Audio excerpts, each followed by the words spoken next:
Hello, episode 89. Boxing this week. We've got a lot to talk about. Both potential fights that have happened, fights that are coming up. Ben Whittaker, obviously, we've got Tyson Fury to talk about. Fury, AJ, Usyk, Rico Verhoeven, and something slightly new. What's going on, Arjun? We're also going to throw in. We're going to talk a little bit about the unlicensed scene today as well, which is something we might do a bit more. Just sort of not necessarily things that have happened this week, but we're just going to talk about just general boxing world, just get more things going. As always, we'll get you straight. You might see interviews. We have spoke about doing more interviews with boxers. They are coming this summer. That is something me and Conor are working on. Unlicensed boxers. We are the biggest unlicensed boxers on the scene. Professional boxers. Yeah, we're just adding a bit more in. Yeah, I'm going like this. Yeah. Look, let's go straight into just very sort of small bits of news first. Literally, I want to say 3 hours ago, we had Ray Ford versus Shaky Foster. So Ray Ford's looking to become two-time heavyweight champion. So I'm looking at Tyson Fury on the right side of my screen. Featherweight. He's looking to become two-weight world champion. Matchroom won the bet, won the bid for the fight, so it'll be on a Matchroom card. We've also got, I'm trying to think, there's actually not too much of the smaller news this week. Do you know what? We're not going to talk about it too much detail. We've got Usyk Verhoeven's press conference. There wasn't much to really talk about. A staring contest. Yeah, a little bit. I mean, this is where you win the battle is kind of the words. In most cases, I would agree, but when you've got an unexperienced kickboxer fighting, quite frankly, probably one of the best heavyweights of all time, and he's not even past his prime. I don't even know what Usyk's prime is. That's the most mental thing. He's just good. He's got 3 primes. He had a prime when he could become undisputed at cruiserweight. He had a prime when he became undisputed at heavyweight, and he had a prime when he became undisputed again. So, thoughts on KS? Mel Woods, thank you very much for locking in. Thoughts on KS? Thoughts on KSI? To be fair, we did say we do more Misfit stuff. MF Pro. Yeah. Well, we're going to talk about them anyway because we're going to talk about Conor Benn and what's next for him. You know what? That's a nice little segue into Fury, Makhmudov, but we'll talk about Conor Benn first. Was you too young to own a Segway at one point in your life, by the way? What a word to use. Not too young. I just wouldn't have because why would I? Did you have one? In the garden. I didn't go out in public with it. Yeah. No. And the worst thing is I was a grown adult on that, so it's definitely in my garden. That's right. Yeah. I mean, at least you're not one of those scooter guys with the full suit on in London. Or Heelys. Nah, I can back a Heely. I'm not a little Heely. Yeah, a little Clark shoe, Heely. Speaking of Heelys, though, Conor Benn's Heely. Okay. We calling it a Heely? Yeah, all right. I don't mind that. He's the heel. A little wrestling thing there. He's the heel. He beat Regis Prograis. Both such Healy men. Whittaker fight week. We'll go with the Whittaker fight week one. I'm not sure what the other one means. Whittaker is fighting this week. Yeah. We'll stick to Conor Benn for now. We will get to Ben Whittaker because I want to talk about that event in general. Anyway, it's a bit of an interesting one because obviously Callum Smith had to bow out. What's next for Conor Benn? Regardless, he's just beat a former world champion. I'm going to say one thing to people. Me and Conor talk about boxing so much that I think we must be on the phone 2-3 times a week talking about boxing off of camera when we're discussing what we're going to do each week for you lovely people that join in. We had a conversation and we're going to share that convo with you. I come to the conclusion, Conor Benn, I feel like he's got the world at his feet because he's just nicked 15 million from Dana White. Yeah. We're going to call it a robbery. It is a robbery. His return to what Dana White was expecting wasn't... Dana White's come out and said that he was disappointed that the numbers Conor Benn produced and the money that was made for, I'm guessing, the promoter in the fight or Dana White being branded his fighter for that one fight. 15 million. I heard rumors, obviously, when this fight was first called, that this wasn't going to be the contracted Zuffer fight of Conor Benn. Yeah. But it turns out it was. And that would make sense because Conor Benn would be contracted to Zuffer. There's no way Dana White wouldn't have been a part of this. 15 million. And let me just say something. There was a lot of disrespect going on to Regis Prograis this week. That is a former world champion. He's lost to Catterall, Haney, and now Conor Benn. And Josh Taylor in a mixed fight where you could actually have gone either way. But Josh Taylor as well. But I will say one thing. He was a former world champion. He's got a great record. I think he's got 24 KOs in his career, which is very impressive. Conor Benn fought him at the end of his career. I believe he's going to retire now. He's done. 15 million to give Conor Benn to fight Regis Prograis at this stage of his career is crazy. I am not surprised Conor Benn left. You've basically just been given 15 million for a fight that you can't really lose. Regis Prograis come in with 4 injuries. He even said in the press conference that he was scared in the ring that he would get injured. At what point, and sure, I don't know, Conor, call me crazy, but they would have known he was injured as well. Yeah, maybe. Conor Benn's is a 1-fight contract with Dana. Yeah, I think it's the worst deal in boxing ever. I think it's the best deal for Benn, for the fighter, the best. In terms of a promoter, who gives someone 15 million? Zuffa, by the way, if you didn't see the event, Zuffa was nowhere. Dana White wasn't there. No Zuffa representative was there. No Zuffa belt. No. By the way, I hate that name. I know I say this every week. Zuffa is a terrible name. I really want them to change it. I don't know why they didn't just call it UBC, Ultimate Boxing Championship. Yeah, it's so much easier. And Zuffa, I feel like I'm talking about some kids' TV show. But Conor Benn's just earned 15 million for one fight against and I'm going to say it because he's retired, but washed up fighter. All right, let me tell you something now. That is the best bit of business he's done, though, Conor. Yeah, I know. I mean, even Eddie Hearn might respect him for that. But it's just it's mind blowing that they've paid the same amount for what Conor Benn got for the Eubank Jr. fight, both of them, where he was headlining Tottenham and selling it out. He's now co-main event to Tyson Fury against Regis Prograis, who's not a big name in the UK. I mean, ticket sale wise, I can't imagine Conor Benn and Regis Prograis had much effect on the overall event. He's been paid $15 million and he's not even had to represent Zuffa. Just for clarity, he's not going to lose his rank. It's just mental. Know what's mental? Yeah. Tyson Fury was only paid $10 million more. I was going to ask that. Tyson Fury was paid $25 million, 18 million English pounds to fight Makhmudov. Conor Benn was paid $15 million. So it is crazy. I will say one thing though. This commercially, Conor Benn is in a great position. He's positioned himself to fight. He's positioned himself to fight Ryan Garcia. He's got no promoter at the moment, but we've seen boxers do this before. Usyk tends to sort of fight on a 1-fight contract type deal.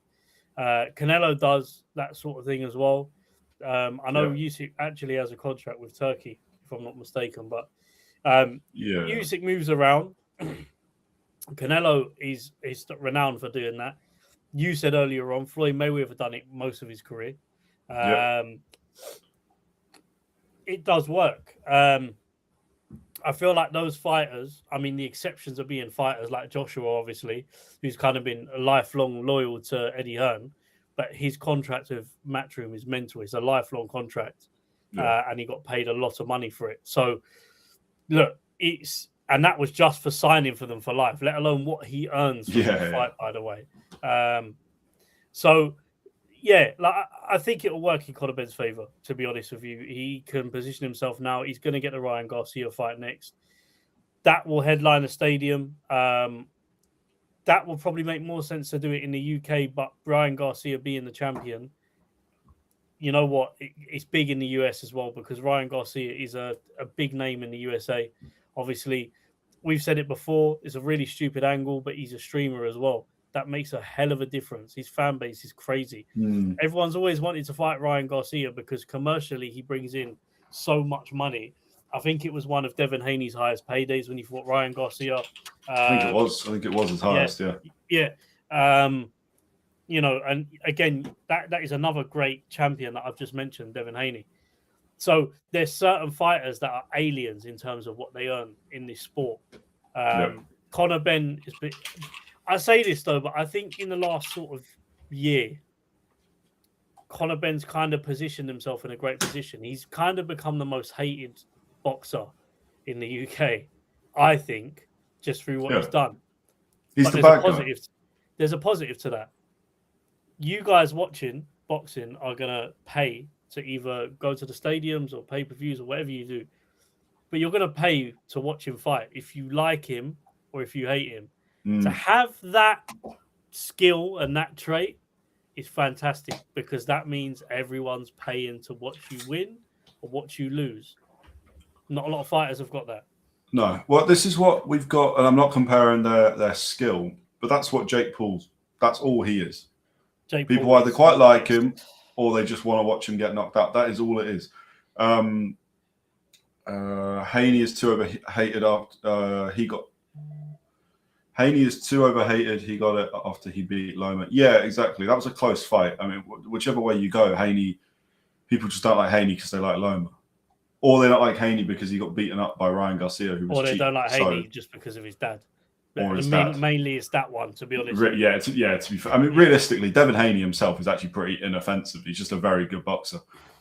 It's his dad who's very loud and the people around him that are very loud. Devin Haney's just going about life winning fights. Like, you actually can't hate the guy really when you think about it. But for a bit of context, by the way, obviously Conor Benn's number one for the WBC. He's not in any of the other rankings apart from the WBA, which is held by Rolly Romero. He's ranked number 4 there, so he could quite easily be counted as a mandatory. I don't think. Does he have a chance against Ryan Garcia? Like, if we're being honest. If I'm saying this on paper, I'm yet to see Conor Benn fight an active world-class fighter. Yeah. Hear what I'm saying? Active, because we could talk about Regis Prograis. Jake Paul fought Mike Tyson at 58, completely different, but same thing. Yeah. Does that mean that Jake Paul fought a world-class boxer? No, exactly. Not a chance. Same thing with Regis. Obviously, Regis is a lot younger than Mike Tyson. But yeah, where I'm coming from this is I'm yet to see Conor Benn fight an active world-level fighter, somebody who's dangerous. He's going to get this with Ryan Garcia, but previous to that, he's not really had any experience. He would have got the rounds of Regis Prograis, but Regis Prograis, I feel like, is kind of a shell of what he used to be. Because I remember watching him and thinking, like, when he was on his winning streak, like that is a guy who is going to be hard to beat. We was looking at him in the bracket of we're talking about the Devin Haneys and Rowleys and all these guys now. That was Regis Prograis at one point. So time moves on. He hasn't fought a world-class fighter. He's going to go straight in with the WBC champion. And Ryan Garcia has been in there with world-class operators. The difference between them two is Ryan Garcia has the experience, win or lose. He's fought Devin Haney, Gervonta Davis. He's fought Rolly Romero. That's a hell of a lot more experience. He's also got the likes of... I don't think these lot are necessarily better than Conor Benn, but I think they're more experienced. Oscar Duarte. Yes. Better experience than Conor Benn's got. Even like, and Luke Campbell and Conor Benn have had a back and forth this week. And I don't like Luke Campbell, but his career was good. He's I don't know if he beat Conor Benn, I'll be honest, but like, if you look at Ryan Garcia's resume, the guy has done it the right way. Mm-hmm. He's, well, apart from Haney, that sort of 2023, 24, that kind of year was weird. losing to Rolly Romero is kind of crazy. The way he lost to Gervonta Davis is sort of fair enough. He was weight drained. I don't even really count that as a loss. I think it's just is what it is. It's one of those ones. The Devin Haney fight's a disgrace, but he seems to have grown up a bit, so it's fine, whatever. Well, not fine. Don't cheat, but like fine as in people make mistakes. You can't hold them accountable 100%. Forever. I'd rather see Conor Benn fight Rolly Romero. I think Rolly Romero is I'd rather see the Ryan Garcia fight. I think that's the better fight. In terms of Conor Benn and if he's going to win it, I don't think he touches Ryan Garcia. Garcia's so quick, and his timing is impeccable. Rolly's just fought Garcia. I know, and it's crazy to say, but weirdly, realistically, I don't think Conor Benn beats either of them. To be honest with you, do you think Conor Benn's ready to fight any of them? That is the question. Let's be honest. Commercially, you cannot. That fight is unavoidable. I get it. It's going to happen whether people like it or not. But when we're talking about take the money out of it, take the fame, take the popularity out of it, experience, boxing, skill. Conor Benn has got power, but although he didn't look like he had a lot of it against Regis Prograis, but he's renowned for power. I'll give him benefit of the doubt because he's come back down from and trained a lot for this fight. So I will give him benefit of the doubt because he's probably had to lose a lot of weight from when he was fighting, obviously, Eubank, super middle, isn't it? Yeah. So sort of middleweight. Yeah. 168 was the limit, wasn't it? 168. Yeah, on the rehydration, I think it was. Yeah, and I think Conor Benn coming at one.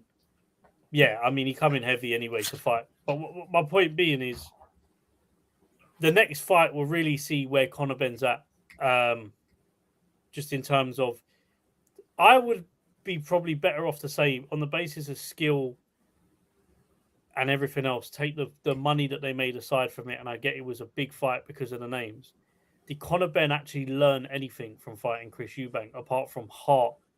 But I'm talking skill-wise. Did he learn anything? I don't think so. But I think all he's maybe learned composure.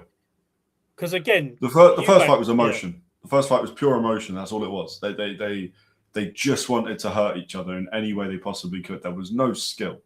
Let's call it what it is. He fought a Eubank that nearly died from his weight cut.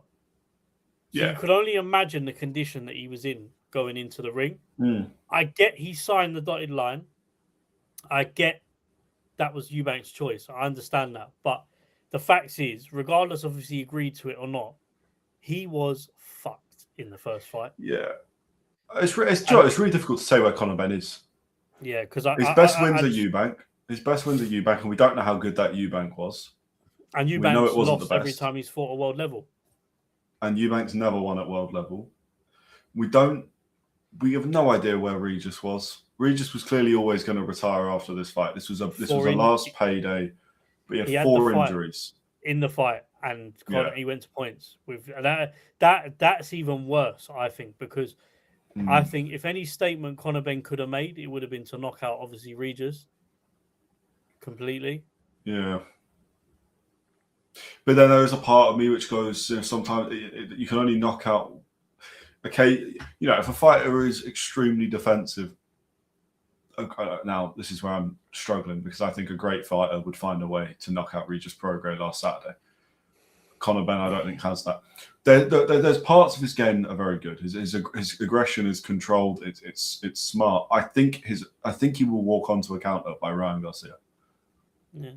That's his issue. Listen, I'm pointing this out to the viewers and the TikTokers that watch us because I've seen your comments. But after that weekend, who the hell said that Conor Benn could beat Shakur? Because I just can't see it.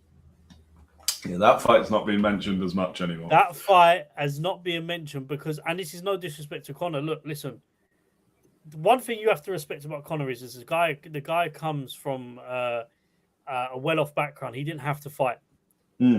I think it's very impressive that you can dig deep and get to where Conor Benn's got to, considering what he's been given in life. So you have to respect him for that. But when we're talking about ability-wise and you look at the other fighters, who the hell? Like, I'm sorry, but Shakur, nah. Shakur, not a chance. Not a chance. He doesn't touch Shakur. Yeah, it's not actually worth talking about with Shakur. Shakur will do whatever Shakur wants with him. It's not. Look, Conor Benn's a great fighter. I don't think he's world level. Until we're proven wrong. Yeah, but the thing is, I think his power is overrated massively. The bloke's 14 knockout. We're talking like a 60% knockout rate. And the last time he did knock anyone out, it was Van Heerden. Was this before the Was this before he was found with the eggs? Yeah, it was. I also don't buy into that too much though, because I think let's look at I think it's a valid question that people ask. Oh, it's a very. I'm not saying valid, I agree with it, but you got to look. Power was there. Power's not there now. This is what I'm saying. Was the power ever really there? I think we're talking about a very overrated power here. We're talking about a guy who his knockouts, right? The ones that made him kind of, we start a guy like Conor Benn's a superstar. Were sort of Samuel Vargas in the quite famous clip that you'll see that has hundreds of thousands of likes because it's during COVID and you can hear the punches, and he just battered him for one round and it was done. But it's a TKO. Mm-hmm. There's some of the cleanest punches you'll see, and he couldn't get quite an old, washed-up Samuel Vargas out of there. Then he fought Granados. No, Algieri is the one that went and just like sent him to the stratosphere of knockout highlights of all the rest of it, because Algieri fell like a sack. But again, let's think about who we're talking about. We're talking about Algieri, who has been knocked out before. It was a heavy knockout. Yeah, I'm not denying that. It was a very good shot. But that is an old Chris Algieri. And then it's Van Heerden. After that, all right, we've got the whole egg dilemma. We've got the Eubank fight. It's cancelled in fight week, blah, blah, blah, blah, blah. But then he fights Orozco upperweight. Orozco, who you might remember, if any of the people at home watched the fight, Orozco has the most ridiculous chin I think I've ever seen in my life. Then he fought Peter Dobson, again, heavier in weight. Peter Dobson, who was 16-0. So, again, knocking him out. I'm not saying Conor Benn didn't cheat. I have no idea. And realistically, we're never going to know, I don't think. Until we read his biography, if it's honest, he might say, do you know what, I made a mistake. But I don't think we're ever going to know. But I just don't rate the guy's power. I wouldn't want to get hit by him. I'm obviously not saying that. Yeah, exactly. But I think when we talk about power, like Brian Norman Jr., that's a powerful puncher. That's a guy who goes about taking people's heads off. I don't think Conor Benn's ever been that. I don't think so, but then time will tell. He's still at a stage of his career where, he's only got to pull off 2 of them in a fight. Now, obviously, we're saying about how he can't. In the crazy scenario, and I say crazy, boxing is possible.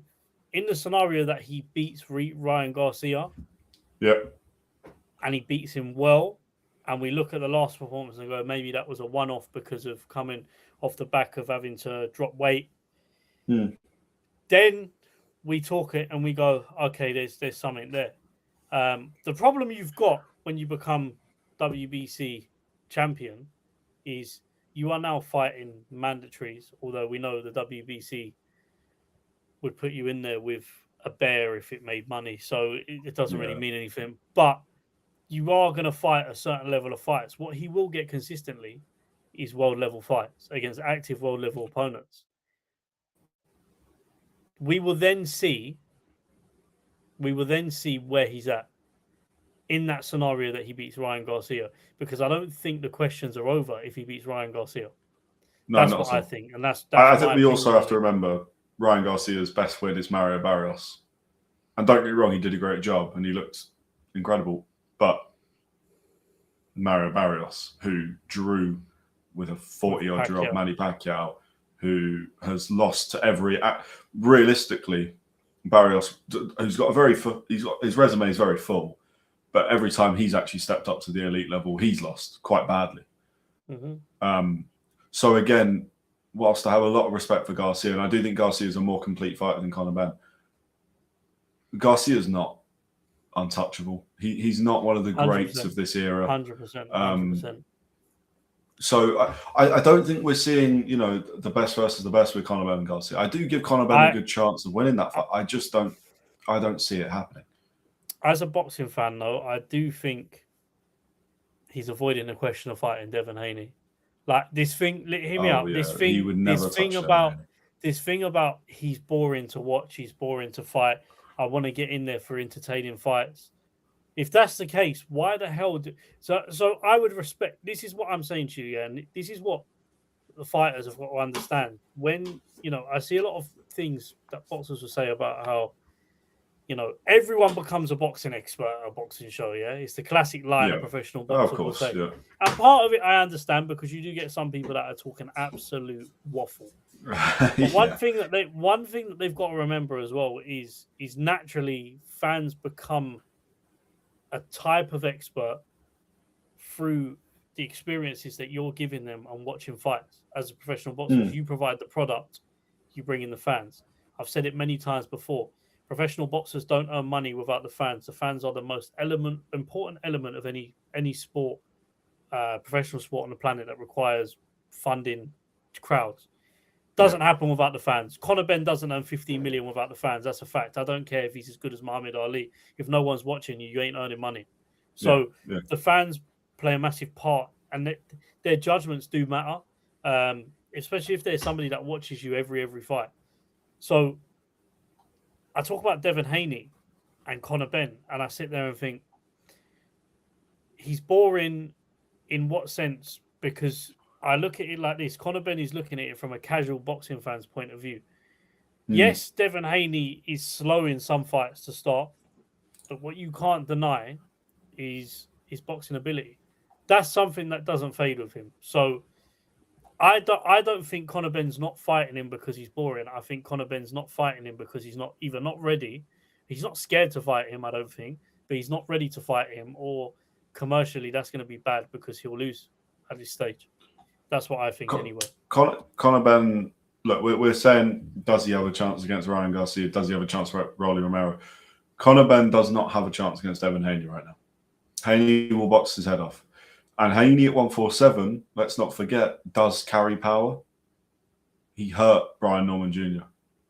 He hurt Regis Prograis. Like, Devin Haney's not a fighter he's not pillow fists anymore. He will hurt you if you're stupid. And he would beat Conor Benn. And like, you're right about the whole, don't buy into the fact that Devin Haney's boring. It's not true. He's a very good fighter to watch over 12 rounds. He's not the same as Shakur. They are different fighters, but it's the same type of thing. You're watching normally a boxing lesson for 12 rounds, which is it goes quick. It's good. Look, the fact is, Conor Benn's an absolute steal out of Dana White. He's screwed his relationship with Eddie Hearn in doing it, but he's earned 15 million and he's put himself in a position now where he can go and fight for the WBC world title against Ryan Garcia. So he's going to do all right. What fighter do you reckon you want to see Ben fight and win to change your mind? Devin Haney. Devin Haney. I mean, that'd be a good fight. I'd like to. No, but he's saying what fight would you want?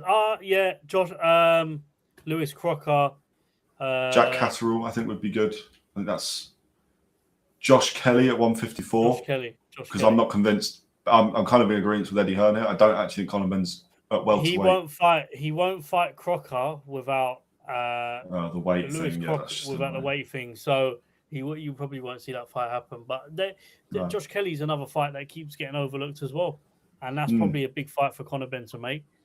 Will he take it? I don't know. And at this stage now, with the resurgence Josh Kelly's on, it will be an interesting fight to watch. I think the winner of that gets sent into, as Conor would say, the stratosphere. Yeah. That's probably who I would. Tio potentially, but he's kind of. I think Tio beats him.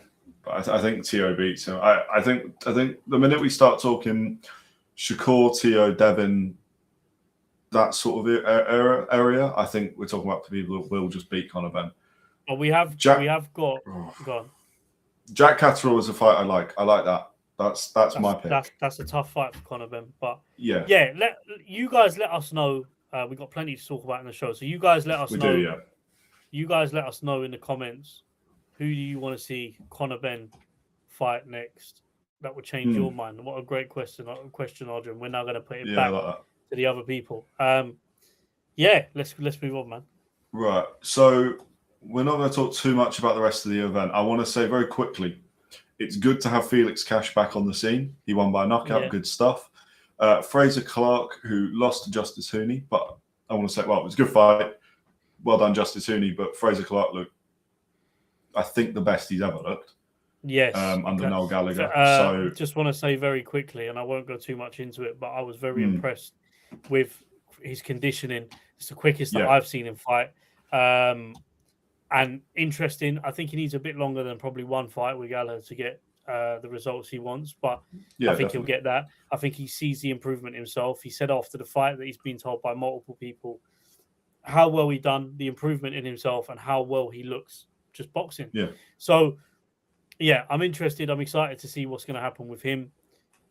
Much more in the pipeline. So, like I said, I'm excited for what happens next. Heavyweight boxing is the best place to be right now. You can lose and just recycle because the money is there. The fights are there to make. Everyone wants to fight.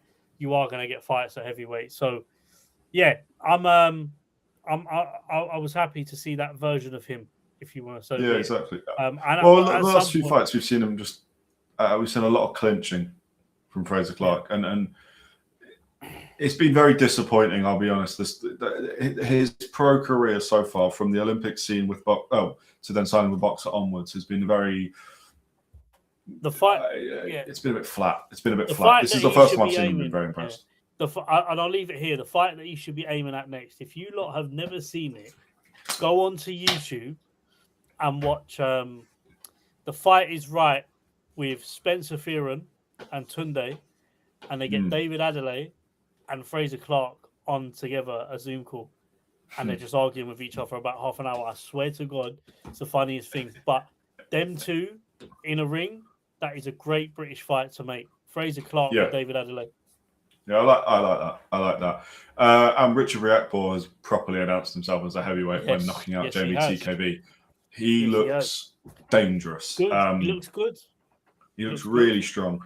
I do want to say, we're not going to talk about it too much. We're going to get onto Tyson Fury now. But anyone saying that stoppage was early, you need to check yourself. Richard Riakporhe was landing heavy shot after heavy shot, and Jamie TKB was not responding. I don't care if he's the champion. Yeah, I don't care if he's the champion. You cannot. There is a point where the referee has to be, I'm going to do my job now and not allow this to carry on. And he did the right thing. Tyson Fury. Won every round, maybe par one. He's got the win. Do we? I think you were about to say lackluster. Is that what you were going to say? I was about to say lackluster. And that's the perfect word. I don't think, going off last weekend, that Tyson Fury could lace Joshua's boots in the ring. I'm going to say that now. Clip it, reel it, whatever. That's a big thing to say. I don't know I'll join you that far, but okay. Come back to me when Joshua and Fury fight.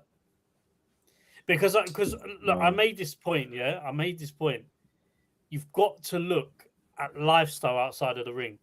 Joshua is a trained athlete. Fury's never been an athlete, but what he's been good at is the way that he moves for his size and what he's able to do in the ring.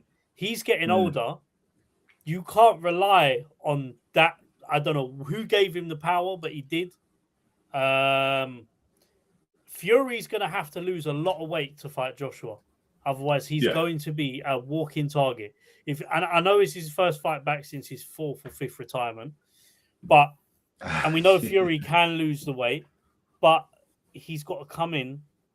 The thing is with Joshua, what I say it all the time, probably get dug out by a lot of people for this because you probably hear me talking about Joshua a lot, but I rate him as an athlete and a boxer. I don't care what anyone says. He's lost, yes. He's won. You know, he's given us 9 title defenses, by the way. Can I just say that? 9 title defenses. Yeah. He goes down as one of the greatest, definitely in British anyway, like British heavyweights we've ever had. I will say one thing though, Joshua is an all-round athlete the whole year round, always in shape, always dieting correctly. The problem you've got now at the age that they're at, because they're not too far off in age, but Joshua's got the advantage over him now because Joshua physically is just more of a trained athlete than Fury. Fury will come out of camps, balloon up, come back down. You can only do that for so long into your career, but I feel like it probably gets harder as you get older. We saw that with Makhmudov. Give him benefit of the doubt, I guess, because he's come off a layoff of maybe 18 months. So I give him benefit of the doubt. But if he turns up to Joshua against that to fight Joshua, he needs to be in the best condition of his life. I'd even go as far to say that he needs to be in the similar condition that he probably was peak against Wilder. That Fury needs to. If Fury's going to beat Joshua, that Fury needs to come back. Any other Fury is just a walking target for Joshua. Fury's hands. Go on. Well, you look at Tyson Fury's record, right? He's quite. I was going to say famous. I don't know if it's famous. He's not fought very big punches across his career, except for Deontay Wilder. You could maybe put Dillian White in there, but I don't count Dillian White as a massive puncher. Deontay Wilder's the only one. Wilder put him down 5 times in 3 fights, 4 times, and we know Deontay Wilder doesn't like. Well, look, Deontay Wilder's not the best boxer. That's Deontay Wilder.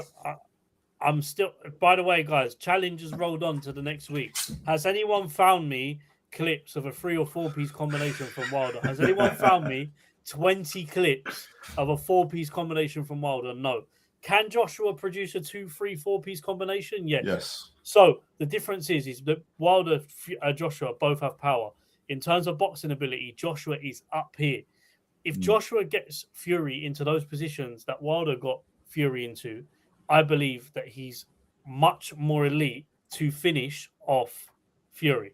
And that is why I think he will win. I'm not taking away the fact that Fury isn't an unreal boxer, because he is. It's unreal. But I just think at a certain time, Fury was unreal. But I don't think he ages well, is what I'm trying to say. You're right. The lack of professionalism across his career. And some of that has got a lot to do with the mental health side. And we are. That is still one of the greatest stories, especially in British boxing, that we've ever had. 100%. Is his comeback. 26 stone. Yeah, 26 stone to 18. That you know, the one thing I will say is that with Fury, like I done a thing on, you could probably see it on TikTok a little while ago. It's like pick 5 traits to make your perfect boxer. There's no one else on the planet at any time that I would give mentality to other than Tyson Fury, just purely on his mentality. Yeah. So, like mentality wise, but looking past that, since obviously his recovery, obviously we know that he suffers with bipolar. That's a lifelong condition that he has. And that has to be recognized as well, because there's a lot of people out there that do have that condition. So, you know, I get all of that. But when I'm just commenting on his ability and professionalism in the ring, dieting, training, that is all I'm commenting on. And when I look at him and Joshua, I think they're miles apart. And I think at the ages that they're at, you kind of need to be training like Joshua is. The scariest thing is at 36, 37 years old, Joshua's training with Usyk. And he's learning different ways to box, different styles. He's a very intellectual fighter, Anthony Joshua, in the sense of like he likes to study boxing, study fighters. He's come out and said it openly before. And there's been examples of it. If you watch interviews of him and he's talking and the way that he talks, I think he said that he literally just spends sometimes sitting on YouTube watching boxing documentaries. If you've ever watched Casuals, don't forget to subscribe, AJ. Yeah. But no, look, listen, I'm gonna put it purely down to athleticism at the age that they're at now, and I just think Fury is miles off Joshua. So at this stage now, yeah, long day. The issues I think mount up massively. AJ in his last fight, all right, Jake Paul, whatever. It doesn't matter. The fact is, Anthony Joshua could win that with his eyes closed, realistically. But AJ was fit, healthy, still had his power. His movement was fine. The only thing you'd say is probably a little bit tentative, but then you can imagine the nerves against Jake Paul are a different kind of nerve because there must be a point in his mind where he goes, "Oh, if I did lose to Jake Paul, that is my career done." So that's the AJ that we've seen recently. The other AJ is he lost to Dubois, where he got hit very early and never recovered, and then he kept getting hit, and then he actually hurt Daniel Dubois before walking onto a punch, and that was the end of the night. The Furies that we've seen recently are against Makhmudov, whose best win of recently really is Dave Allen. And Dave Allen, God love him, is not even close to world level. He is a British level fighter at most. And I'm a big Dave Allen fan, but Dave Allen, I mean, hurt Makhmudov a few times as well. Yeah, Makhmudov is a very good fighter, but let's not get carried away with the type of opposition Fury just beat. Fury lost to Usyk twice quite easily. The first time was close, but also you could argue that Fury actually should have been waved off in round 9. You can make a really good case that Usyk should have won that, in which case it was a knockout win and a unanimous decision win, which isn't that close. Before that was Francis Ngannou, who put him down. Before that was Derek Chisora in a fight that I was at live, which is quite cool to say that I went to, but also not really when we remember what that fight was, which was just a bit of a shambles. Before that was Dillian White, which, all right, that's I think his best win. No word of a lie. Klitschko's the best, but of the modern era of Fury, I should say, since the comeback. Then you've got the Deontay Wilder wins, where he's been put down 4 times by Deontay Wilder. He was hurt by Deontay Wilder. Otto Wallin, where he required 47 stitches and arguably should have lost. I'm not ripping into Tyson Fury. We could do the same thing with Anthony Joshua. You can do that with any fighter, where you can start bringing up different little bits of context. But none of the fighters I've just mentioned, except for Usyk, are world level. Like really world level. Yeah. All of the rest of them, Dillian White was long overdue, that title shot. And Deontay Wilder, well, we all know about Deontay Wilder. It's a little bit of a weird one. I can't see a world where Fury is quick enough. He looks so slow against Makhmudov. And that is a lot lighter than he was for that second Usyk fight. Mm-hmm. I don't know how he beats AJ. I think Anthony Joshua has more speed combined with power than any fighter that Tyson Fury's ever fought. Yeah, styles make fights. I think that at the end of the day, we might be saying of the two of them who had the better career. I don't know. I'd still lean towards AJ, but for the resume and the type of fights and the way he won his fights. But I think in that fight, I think that's that. And we should mention, by the way, Anthony Joshua has had a contract put to him in the last week, reportedly from Ring Magazine, so from Turkey. A fight in July, Tyson Fury in November. Whether or not he signed it, negotiating it, whatever, but that is now. I think people need to cut him some slack, and I'll tell you why. You can't expect Joshua to go straight into a fight with Fury, because Fury, I guarantee, wouldn't have done the same thing.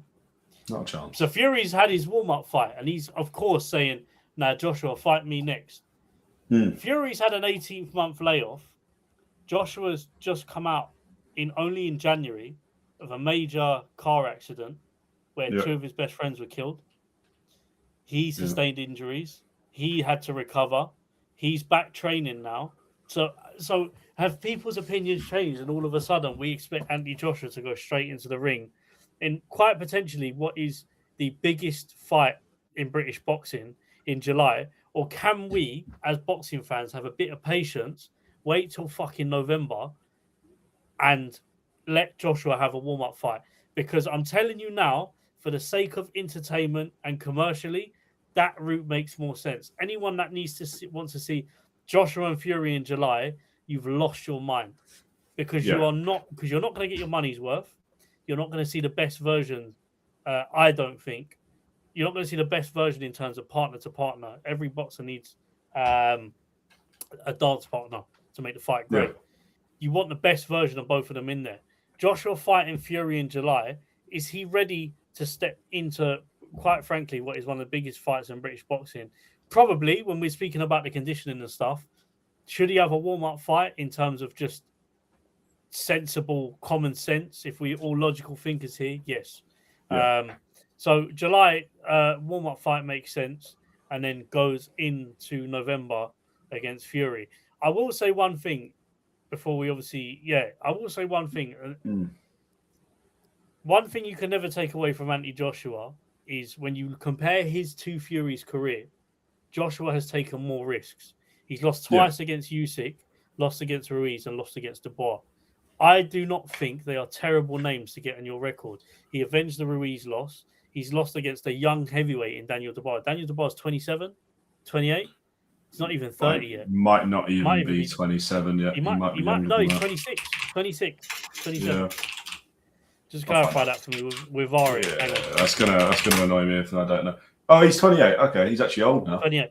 No. But 28 is 28 in terms of to give people clarity. Joshua turned professional at 28, 27. So, or it was around 27 or 28. But Joshua turned professional then. Daniel Dubois has been around a lot longer, and more than likely in the future, Daniel Dubois will be a world heavyweight champion again. I think, anyway. Yeah, at some point. In terms of the new era, Joshua times against mandatories. I agree. Like, we've been waiting long enough. A little bit more patience to get the fight at the right time. I'm happy with. Let's very quickly talk about Liverpool. Ben Whittaker. We got to bring up Ben Whittaker. I thought you was going to bring up Liverpool. Sorry. No. We're not talking about Liverpool. Football's dead to me. Boxing's number one. We could talk about Liverpool Fulham. I don't mind that, but not. Oh yeah. What about PSG? I don't know what you're on about. The Champions League's corrupt. I don't believe in that competition. Yeah. Ben Whittaker. Ben Whittaker's obviously headlining after Callum Smith got injured, so he's not fighting David Morrell. I can't help but feel Ben Whittaker's a little bit protected because he's fighting Brian Suarez. Suarez, you may remember, fought Lyndon Arthur in 2023. Very good fight. Lyndon went down round 4, got back up, lost a few rounds, ended up winning the fight by knockout round 10. Suarez, since then, has been knocked out twice on top of the Lyndon Arthur knockout, has lost a mixed decision, has fought at light heavyweight, cruiserweight, and heavyweight. It's just I'm getting journeyman vibes. Yeah, he's 21-4. He's got 20 knockout wins, but out of the 21 wins, so he's a big puncher. But compared to Callum Smith, David Morrell, especially when you've got David Morrell saying he's up for fighting Ben Whittaker, which I do think is too early, by the way. I think David Morrell would beat Ben Whittaker at the moment, but I'm just sort of, I don't see the point in this. We did this last time when Whittaker fought Gavazzi last time. We went and did a deep dive into Gavazzi and his career, and Gavazzi was 16-0 and had some good wins, but yeah, I don't know. It just feels like we're now. I'm still waiting to see I'm waiting to see why there's so much hype, because as much as I'm a big fan of Ben Whittaker, the way he fights, his knockouts, I think there's a lot to like. I don't think we're even close to him being world level yet. and either he's going to get thrown in there with somebody at world level, and I think it's fuck around, find out kind of thing. Or I don't know. I mean, we're picking out fights that he doesn't really need to take at this stage to elevate him to that level that we want to see him at. I mean, you're talking about. I've said it before, and I'll say it again. In terms of the British level, you've got Dan Aziz, you've got Joshua Buatsi, you've got Lyndon Arthur, you've got Anthony Yard, Craig Richards. That's the one you've got Callum Smith. I don't think he'd fight purely because I think he's actually probably the best of the bunch. But but the others I've just mentioned, Lyndon Arthur, who's fighting soon as well, and I actually like watching Lyndon Arthur fight. Lyndon Arthur is a viable option, I think, to test himself because Lyndon Arthur has a potentially could beat Whitaker, but also he ain't going to go down easily. And people respect that name as well. He will make that fight horrible. Yeah, he will make that fight horrible. Anthony Yard will make that fight horrible. But I don't think he's ready for Yard yet. And I'm not discrediting necessarily Lyndon Arthur because I actually think that that's a winnable fight for Lyndon Arthur. But these names make sense. I mean, not really much, not much else to say on that apart from I kind of agree with you. Feels a bit protected. We need to see him in there soon with somebody that matches because I believe the ability's there. I think Ben Whitaker's got so much talent. I think he's such a good boxer, but what I'm struggling to see is the level in opponents match what we know how good he is. And I really hope soon the promoters put him in there because I don't necessarily think to an extent it is Ben Whitaker. I feel like you put the fight in front of Ben Whitaker, I think he'll fight them. I think most boxers would, to be honest with you. They work under the guidance of the promoter, but I do think Ben Shalom didn't get him the fights he needed to get him. That's why he left. He's gone to Eddie Hearn. You know, he's had some good knockouts, but Eddie Hearn's looks like he's protected him a little bit. I just hope we see him in there with a household name soon in terms of kind of someone that's respected and is at the level that, you know, we're being told Ben Whitaker's at. So, yeah, I agree with you. Look, Ben Whitaker, bags of talent. I just want to see him in there as a boxing fan with, you know, I think the Craig Richards fight is probably realistic and good. That's a hard fight to make. And I think Lyndon Arthur's a fight you can make as well. Lyndon fights anyone. I think this weekend we're going to get a highlight knockout. I think Ben Whitaker's going to knock out Brian Suarez, and it'll be all over social media. It'll be great in that sense. I'm just not. There's a point where it becomes less impressive, and I think we are reaching that point now because we're being told he's world level, and yet the fight quality he's in is not. The rest of the card's good. Leo Atang returns. Obviously, he's keeping very active. Molly McCann is on there. McGrail brothers. You got a lot to like. It's not as good as it would have been had it obviously had Callum Smith and David Morrell at the top of it, but I'm glad the show's still going on. Eddie Hearn has said it's going to lose money, but it's worth it. The fighters get paid. Good stuff. And if you like your music, I think Jamie Webster is walking out Molly McCann, which again is quite cool, but it would be a better event. Can't blame anyone. Is what it is. Let's talk about the unlicensed game. That's boxing this week. Let's talk about the unlicensed game. Yeah. Before we go, I mean, it's interesting because Arjun, I don't know, I can't remember where Arjun's watching. A couple of the people are locked in. Thank you for joining. Don't forget to like, share, and subscribe as well, if you haven't already. But it's an interesting one because for me, it's kind of opened my eyes to a lot of things in the UK. I used to look at unlicensed boxing in a really negative way, but when you look at the shows that are out there and the quality of the shows, I do think that it's getting to a level now where some fighters are using it as a platform to kind of boomerang themselves onto TV. If that's on Misfits, which is a financially rewarding show, and surprisingly, the quality is getting better over the years as well, which I will say, give credit where credit's due. And then you've got the likes of obviously some fighters who are amateur, and instead of going professional, are kind of not going from amateur, not necessarily going the professional route, and going down the unlicensed route because there's money to be made at the unlicensed level. Yeah. I mean, I can give you an example. Obviously, me and Conor are part of DFC, which is an unlicensed boxing show. Yeah. Amassed a silly amount of views in 2020. I want to say 2025, stroke sort of 2026, but 2025 mainly. Yeah. And that was like sort of over 10, 11 million views, 10 to 11 million views across social media, purely off just the quality of stuff that was being put out there, you know.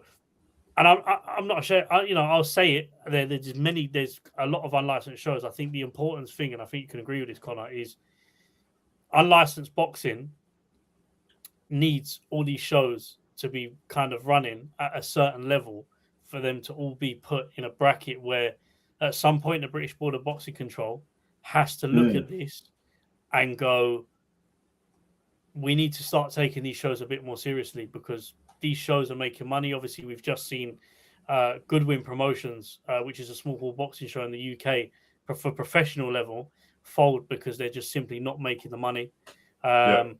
Top Tier, Johnny Clark's come out and said that potentially this year he's looking to shut Top Tier as a show. They've been covered by DAZN.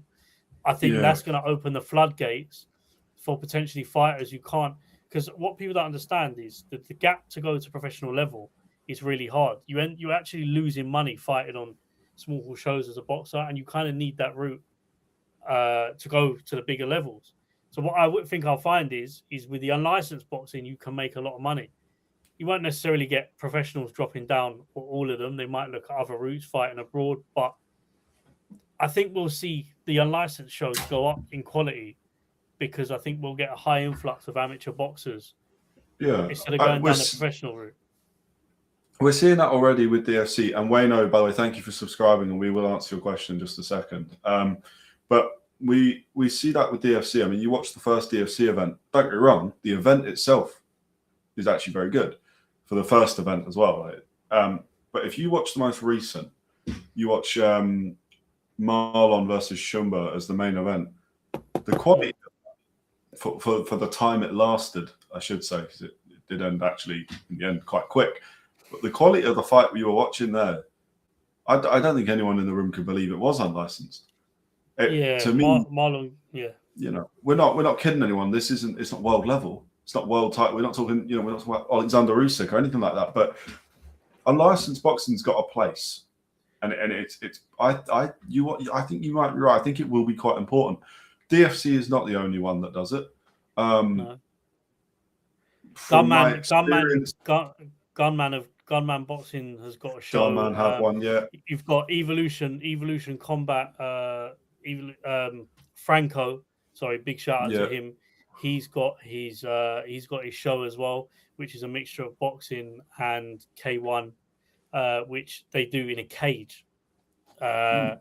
So interesting element to it, but they're a big show in Kent as well.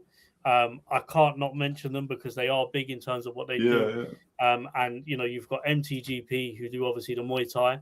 They're probably in terms of the Muay Thai stuff for some of that's classed as professional actually. And then you've got BXGP, who's the unlicensed boxing show, another promotion run by George's and Karen. Like there's so many shows out there that seem to be growing. I'm finding unlicensed shows in West London that are producing cards. They're packing out, nightclubs. They're packing out big centers. Some of these shows are churning out thousands of people. They're serious. Like, this is what you're saying about.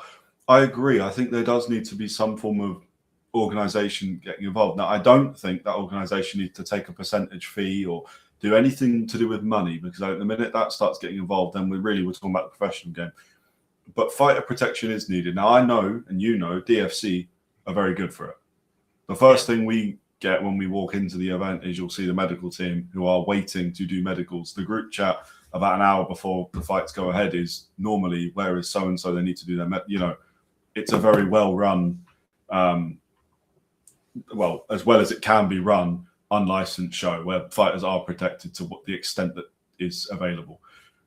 Equally, and not naming names, there are unlicensed shows, and I'm not naming names, by the way, because I can't. I actually don't know by name who they are, but you hear stories that don't really care. Name the area. They don't. All right. Well, I know that in Brighton, I used to work with a bloke who used to do unlicensed fights. I know he didn't get paid for 3 months. I know there was no medical before his fight. I know the opponent he was fighting was not who he was told it was going to be. And I know he got robbed on the scorecards as well. Now, the robbed bit could just be his opinion. But the point is that you get these things, they happen. So that's where there needs to be some level of protection. You can't just rely on people like Flips, who's just a genuinely good human being, to be running them alongside Louis and alongside Marlon and the rest of you. As much as that works for DFC because you've got good people with good intentions and they will look after their fighters, not everyone's like that. So that's where you're right. That's where we need the British Boxing Board of Control to recognise it as a legitimate form of the sport. I don't know how that would all work, but look, unlicensed also, it's just a great way to get into boxing. The tickets are much cheaper than going to Tyson Fury Makhmudov, and if anything, the atmosphere can be better because if you don't enjoy it, you're just having a good night out. You're not forced to watch. It's really up to you. And also, I think another point we should mention: amateur boxing doesn't pay. Moses Satama did an interview recently. He said the reason he was falling out of love with boxing is he was getting concussed and not getting paid. Unlicensed pays. Yes, it's not millions, but it pays. Tell you what, though, if you market yourself right, you might earn a few bob on unlicensed, man. I'm saying that from seeing allegedly some, you know what I mean? Some people are doing all right. Exactly. But Bloodline Fight Series is the show which I've referenced. Franco is the promoter. Bloodline Fight Series in Kent. Off the Cuff TV, who do media. They've got a show in Swindon, which they run. Which they did a show at the Gala Met Gala in Swindon, I think it is. Another big unlicensed show. Obviously, DFC. You've got it's hard to notice it because you hear Gunman's voice everywhere. Gunman's got a promotion now as well. Obviously, you've got the staple names that are there. You've got Kent boxing shows or unlicensed boxing shows in Kent.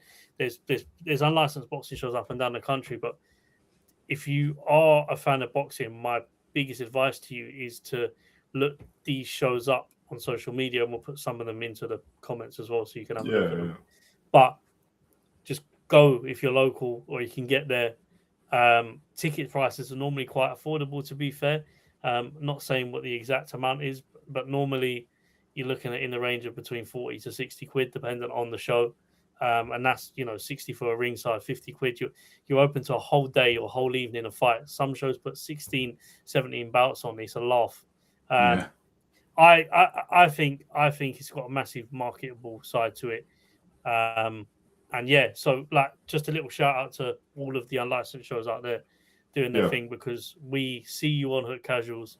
Although we cover professional boxing, it's hard not to notice these shows because they're getting bigger, Connor.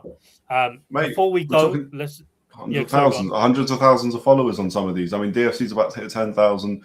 They're doing millions of views at the moment per month. But obviously, that is because of their recent show. But the exposure is mental.